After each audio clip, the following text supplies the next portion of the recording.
1967ஆம் ஆண்டு சட்டப்பேரவைக்கு தேர்தல் அறிவிக்கப்பட்ட நேரம்.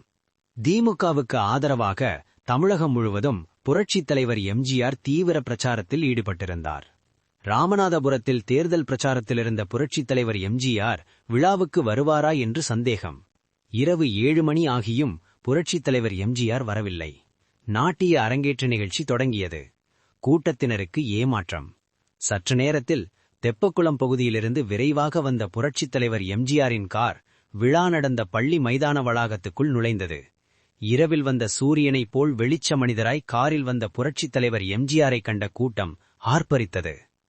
பெரியவர்களே உற்சாகத்தின் உச்சிக்குச் சென்றபோது சிறுவர்களைப் பற்றி கேட்க வேண்டுமா? திடீரென 2 சிறுவர்கள் புரட்சித் தலைவர் எம்ஜிஆர் வந்த காரின் ஜன்னலில் கையை விட்டு தொங்கியபடி வந்தனர்.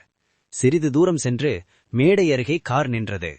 காரிலிருந்து கோபத்துடன் வேகமாக இறங்கிய புரட்சித் தலைவர் எம்ஜிஆரை பார்த்து காரில் தொங்கியபடி வந்த சிறுவர்கள் ஓட முயன்றனர். அந்த சிறுவர்களின் கைகளை சடாரென பிடித்துக் கொண்ட புரட்சித் தலைவர் எம்ஜிஆர் அவர்களை ஓங்கி அறையப்போவது போல கையை ஓங்கினார். ஆனால் அடிக்கவில்லை. அந்த சிறுவர்களை பார்த்து, ஏன் இப்படி காரில் தொங்கிக் கொண்டு வந்தீர்கள்? கொஞ்சம் தவறியிருந்தால் விபரீதமாகியிருக்குமே. உங்கள் பெற்றோருக்கு யார் பதில் சொல்வது? இனிமேல் இப்படி செய்வீர்களா என்று அதட்டலாக கேட்டுக்கொண்டிருந்த போதே பயத்தில் சிறுவர்கள் அழ ஆரம்பித்துவிட்டனர். அதற்குள் கூட்டம் புரட்சித் தலைவர் எம்ஜிஆரை சுற்றி நெருக்கியது. அவரை பாதுகாப்பாக அழைத்துச் சென்று முன்வரிசையில் அமர வைத்தனர்.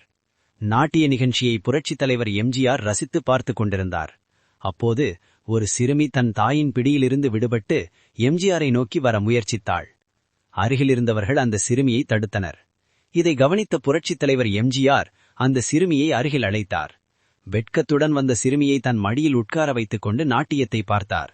அந்த சிறுமிக்கு மகிழ்ச்சி ஒருபுறம், எல்லோரும் தன்னையே பார்க்கிறார்களே என்ற வெட்கம் மறுபுறம். புகைப்படங்கள் எடுக்கப்பட்ட போதும் புரட்சித் தலைவர் எம்ஜிஆர் மடியில் அமர்ந்தபடி வெட்கத்துடன் நகம் கடித்தபடி இருந்தாள் சிறுமி.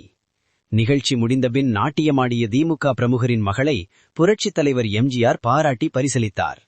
அவர் பேசும்போது காரில் தொங்கியபடி வந்த சிறுவர்களின் செயலை பற்றி கூறிவிட்டு, குழந்தைகள் அக்கறையாக கவனமுடன் வளர்க்கப்பட வேண்டும் என்று குறிப்பிட்டார். கார் வந்து கொண்டிருக்கும் போதே கையை விட சொல்லி சத்தம் போட்டால் பதற்றத்தில் சிறுவர்கள் கையை விட்டு சக்கரத்தில் மாட்டி விபரீதமாகியிருக்கும் என்பதால்தான் காரிலிருந்து இறங்கிய பின் அவர்களை கண்டித்ததாக தெரிவித்தார். நிகழ்ச்சி முடிந்து திரும்பும்போது பயத்துடன் கூட்டத்தில் ஓரமாக நின்று கொண்டிருந்த சிறுவர்களை பார்த்த புரட்சித் தலைவர் எம்ஜிஆர் சிரித்தபடியே அவர்களின் கன்னத்தை செல்லமாக தட்டிவிட்டு புறப்பட்டார். தங்களது தவறுக்கு மன்னிப்பு கிடைத்துவிட்ட நிம்மதியும் மகிழ்ச்சியும் சிறுவர்கள் முகத்தில் மின்னியது. புரட்சித் தலைவர் எம்ஜிஆர் நடித்த நீதிக்கு தலைவணங்கம் படத்தில் இடம்பெற்ற இந்த பச்சை கிளிக்கொரு செவ்வந்தி பூவில் தொட்டிலை கட்டி வைத்தேன் என்ற அருமையான தாலாட்டுப் பாடலில் வரும் வரிகள் இவை. எந்த குழந்தையும் நல்ல குழந்தைதான், மண்ணில் பிறக்கையிலே, பின் நல்லவராவதும் தீயவராவதும் அன்னை வளர்ப்பதிலே. வாழ்க பொன்மனச் செம்மல் புரட்சித் தலைவர் எம்ஜிஆர் அவர்கள் புகழ்.